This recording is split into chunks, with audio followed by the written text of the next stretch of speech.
Shalom Bapak Ibu Saudara-saudaraku yang terkasih dalam Tuhan Yesus Kristus. Selamat malam, salam sejahtera untuk kita semua, dimanapun saudara-saudara berada. Selamat berjumpa kembali di Renungan Kristen. Pada malam hari ini kiranya kekuatan dan sukacita oleh Roh Kudus melimpah dalam hati dan kehidupan saudara semua. Dan semoga saudara semua dalam keadaan sehat selalu. Pada malam hari ini, sebelum kita mendengarkan renungan firman Tuhan, mari terlebih dahulu kita berdoa. Allah Bapa kami yang ada di dalam kerajaan sorga, Bapa yang kekal dan ajaib, Allah yang kudus dan mulia, Bapa di dalam nama Tuhan Yesus Kristus, kami mengucap syukur ya Tuhan, oleh karena anugerah-Mu di sepanjang kehidupan kami. Pertolongan-Mu di sepanjang hari kami boleh dimampukan Tuhan, untuk melewati hari ini, melakukan tugas tanggung jawab kami, mengerjakan segala aktivitas kami, dengan pertolongan Tuhan. Saat ini ya Tuhan kami akan mendengarkan firman-Mu, berilah kami pengetahuan, dan bimbinglah kami, agar apa yang Engkau firmankan dapat bekerja sesuai kehendak-Mu. Bukalah hati dan pikiran kami, untuk dapat memahami dan menerima firman-Mu dengan baik. Kiranya firman-Mu ini dapat kami lakukan dalam setiap kehidupan kami, dan menjadi berkat bagi hidup kami. Berfirmanlah ya Tuhan, kami sudah siap menerima firman-Mu. Di dalam nama Yesus kami berdoa. Amin. Bapak Ibu Saudaraku yang terkasih, ayat renungan kita pada malam hari ini terdapat dalam kitab 2 Tawarik pasal 20 ayat 15 yang berkata demikian. Camkanlah hai seluruh Yehuda dan penduduk Yerusalem dan tuanku Raja Yosafat. Beginilah firman Tuhan kepadamu, janganlah kamu takut dan terkejut karena laskar yang besar ini, sebab bukan kamu yang akan berperang, melainkan Allah. Bapak Ibu Saudaraku yang diberkati Tuhan, Bani Moab dan Bani Amon sedang berperang dengan orang-orang Israel. Yosafat mengalami kesulitan menghadapi mereka. Orang-orang Israel secara keseluruhan jelas kalah dari segi jumlah orang-orangnya. Kelihatannya akan terjadi suatu bencana. Alkitab katakan bahwa Yosafat merasa takut. Bapak Ibu Saudaraku yang diberkati Tuhan, apakah kita merasa takut hari-hari ini? Mungkin kita sedang diperhadapkan dengan masalah-masalah yang rumit dan kita merasa sulit untuk menghadapinya. Atau kita sudah merasa tidak mampu lagi untuk menghadapinya. Mari kita belajar dari kisah Yosafat ini dan melakukan apa yang Yosafat lakukan untuk bisa menghadapi masalah yang membuat kita takut. Dalam ayat 4-11 di sana dijelaskan bahwa Yosafat dan orang-orang Yehuda berdoa kepada Tuhan. Dan di ayat 12 mereka mengakui kelemahan mereka. Mereka tidak mempunyai kekuatan untuk menghadapi laskar yang besar itu. Tidak tahu apa yang harus dilakukan. Yosafat mengalihkan perhatiannya untuk mencari Tuhan. Dia bahkan menyerukan puasa di seluruh Yehuda. Inilah tanggapannya yang pertama atas ketakutan dan kecemasan yang dia rasakan. Dia arahkan rasa percayanya kepada Allah. Ada beberapa hal yang Yosafat kerjakan dalam menghadapi ketakutannya. Yang pertama, menyadari bahwa kita lemah. Yosafat mengakui bahwa dia tidak berdaya dan tidak tahu apa yang harus dilakukannya. Mengakui bahwa kita adalah lemah dan Tuhan kuat. Mari tanggalkan kekuatan kita dan beritahukan kepada Yesus bahwa kita adalah seorang anak kecil yang lemah. Kemudian pujilah Allah bahwa Dia kuat. Menyadari kelemahan bukanlah tanda kekalahan, melainkan pintu awal bagi pertolongan Tuhan. Banyak orang gagal mengalami kuasa Allah karena terlalu lama bertahan dengan kekuatannya sendiri. Kita seringkali baru berdoa sungguh-sungguh ketika semua jalan buntu, ketika logika tidak lagi mampu menolong, dan ketika kemampuan manusia sudah mencapai batasnya. Namun Yosafat mengajarkan kepada kita bahwa pengakuan akan kelemahan seharusnya menjadi langkah pertama, bukan langkah terakhir. Di hadapan Tuhan, kejujuran jauh lebih berharga daripada kepura-puraan rohani. Tuhan tidak menuntut kita selalu kuat, tetapi Ia rindu kita selalu bergantung kepadanya. Ketika Yosafat berkata bahwa ia tidak tahu apa yang harus dilakukan, ini adalah doa yang sangat dalam dan tulus.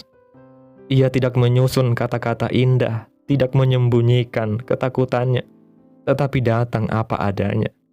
Disinilah Tuhan mulai bekerja. Dalam kehidupan kita, mengakui kelemahan berarti berhenti mengandalkan ego, pengalaman, jabatan, atau koneksi manusia. Kita belajar berkata, Tuhan, tanpa Engkau aku tidak sanggup. Justru pada saat inilah kuasa Tuhan menjadi nyata. Sebab firman Tuhan berkata, sebab justru dalam kelemahanlah kuasa Tuhan menjadi sempurna. Yang kedua, fokus kepada Allah. Ketika Yosafat berkata, mata kami tertuju kepadamu, kalimat ini tidak hanya menerangkan posisi fisik, tetapi satu bentuk hati. Ketika mata kita tertuju kepada Tuhan, mereka bukanlah memelototi keadaan. Dalam ayat 15-17 di sana dijelaskan bahwa yang berperang adalah Allah sendiri, bukan Yosafat, dan Tuhan akan menyertainya. Fokus kepada Allah adalah keputusan rohani yang harus diperjuangkan, bukan sesuatu yang terjadi dengan sendirinya. Secara alami, manusia lebih mudah fokus pada ancaman, berita buruk, dan kemungkinan terburuk. Mata kita lebih cepat tertuju pada besarnya laskar daripada besarnya Tuhan. Namun Yosafat dengan sadar mengalihkan pandangan bangsa itu dari masalah kepada pribadi Allah yang berdaulat. Ketika fokus kita tertuju kepada Tuhan, perspektif kita diubahkan. Masalah mungkin tetap sama, jumlah musuh tidak berkurang, keadaan belum berubah, tetapi hati kita dikuatkan. Fokus kepada Tuhan membuat kita ingat siapa Dia, apa yang sudah Tuhan lakukan di masa-masa yang lalu, dan janjinya yang tidak pernah gagal. Disinilah iman bertumbuh dan ketakutan mulai kehilangan kuasanya. Dalam praktik hidup sehari-hari, fokus kepada Allah berarti memilih firman Tuhan di atas suara ketakutan, memilih doa di atas kekhawatiran, dan memilih penyembahan di atas keluhan. Setiap kali kita mengarahkan mata kita kepada Tuhan, kita sedang melatih hati untuk percaya bahwa kendali hidup ini bukan ada di tangan kita, melainkan di tangan Tuhan yang setia.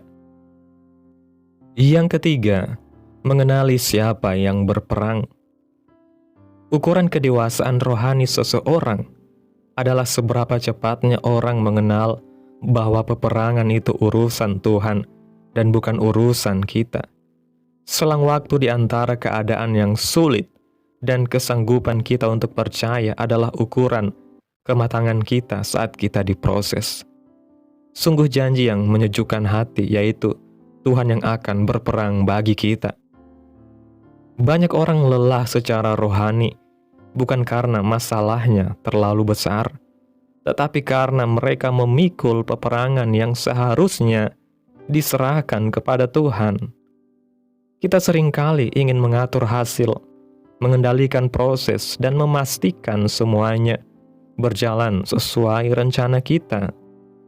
Padahal Tuhan berkata dengan jelas, bukan kamu yang akan berperang, melainkan Allah. Mengenali siapa yang berperang berarti belajar berhenti berjuang dengan cara kita sendiri. Bukan berarti kita pasif, tetapi kita taat.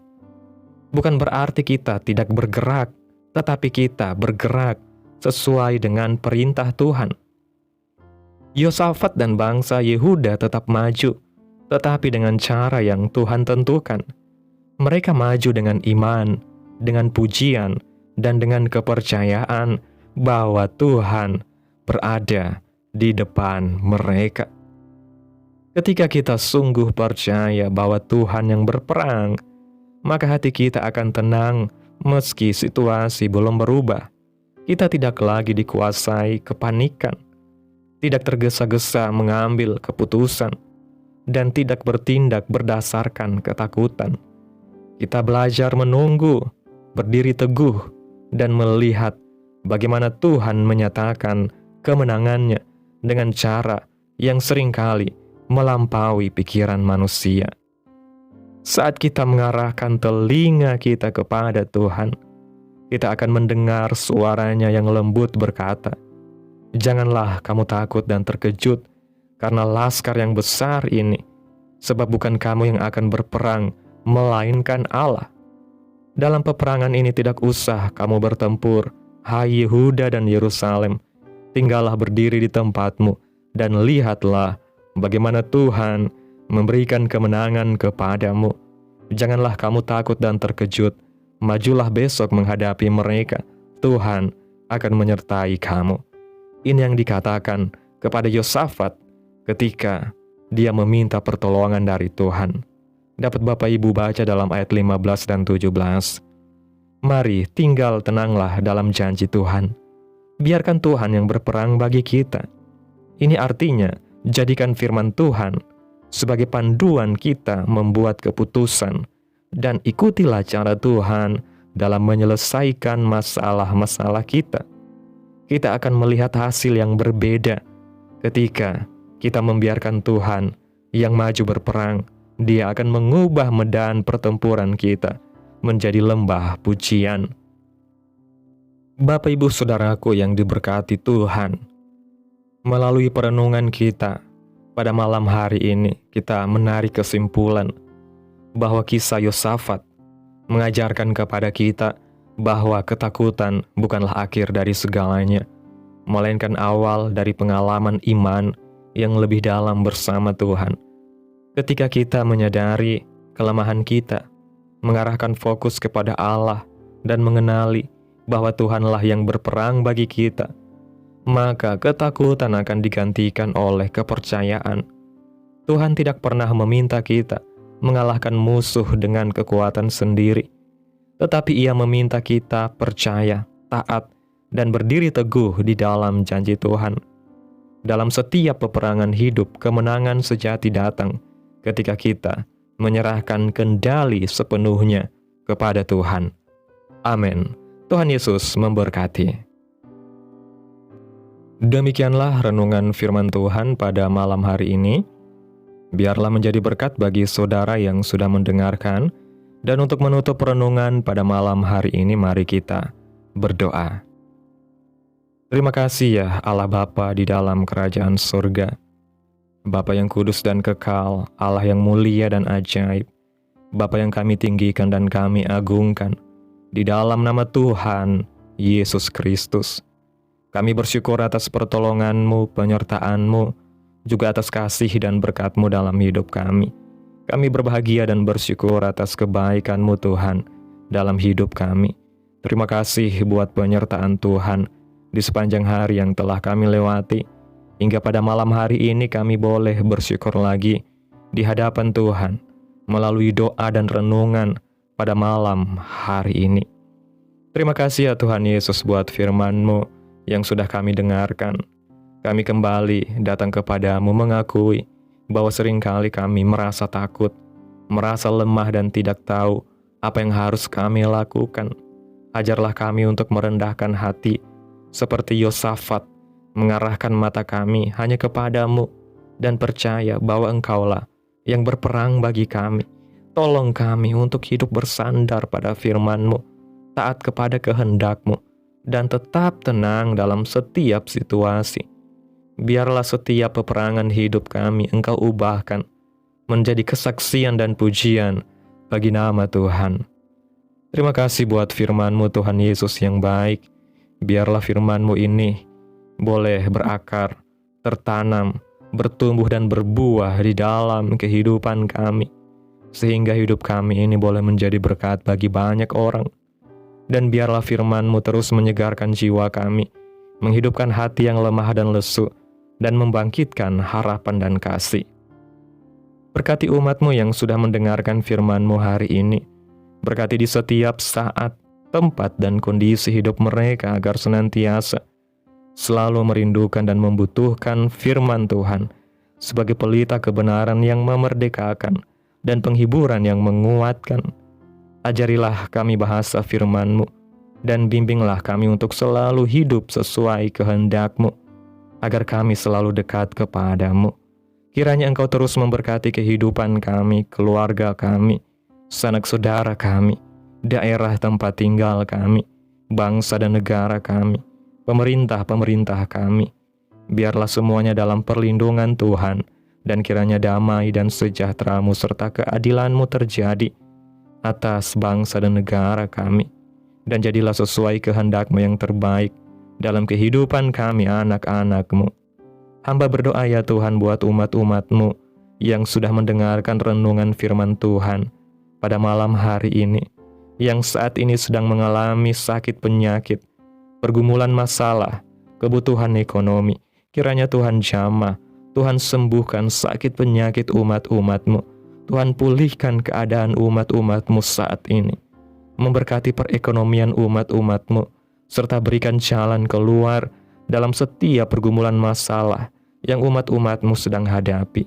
Dan ajarlah kami ya Tuhan untuk selalu berharap dan percaya sepenuhnya hanya kepada Tuhan Yesus. Pada malam hari ini ya Tuhan, kami akan beristirahat dalam tidur kami. Tutup bungkus kami oleh kuasa-Mu, hindarkan kami dari segala kecelakaan, mara bahaya, sakit penyakit orang-orang jahat, kuasa-kuasa kegelapan, iblis, bencana-bencana alam, hal-hal yang tidak kami inginkan. Tuhan singkirkan, Tuhan jauhkan, Tuhan hancurkan, hanya di dalam nama Yesus. Kiranya Engkau sertai dan lindungi kami di sepanjang malam ini, sehingga kami boleh bangun besok pagi dengan tubuh yang sehat, kuat, serta diberkati Tuhan. Terima kasih ya Tuhan Yesus yang baik. Inilah yang menjadi doa kami. Mari bersama kita berdoa. Bapa kami. Bapa kami yang di sorga, dikuduskanlah nama-Mu. Datanglah kerajaan-Mu. Jadilah kehendak-Mu di bumi seperti di sorga. Berikanlah kami pada hari ini makanan kami yang secukupnya, dan ampunilah kami akan kesalahan kami, seperti kami juga mengampuni orang yang bersalah kepada kami. Dan janganlah membawa kami ke dalam pencobaan, tetapi lepaskanlah kami daripada yang jahat, karena Engkaulah yang mempunyai kerajaan dan kuasa dan kemuliaan sampai selama-lamanya. Amin. Terimalah berkat Tuhan. Tuhan memberkati engkau dan melindungi engkau. Tuhan menyinari engkau dengan wajah-Nya dan memberi engkau kasih karunia. Tuhan menghadapkan wajah-Nya kepadamu dan memberi engkau damai sejahtera. Terimalah berkat Tuhan di dalam nama Tuhan Yesus Kristus. Amin. Selamat malam, selamat beristirahat. Tuhan Yesus memberkati.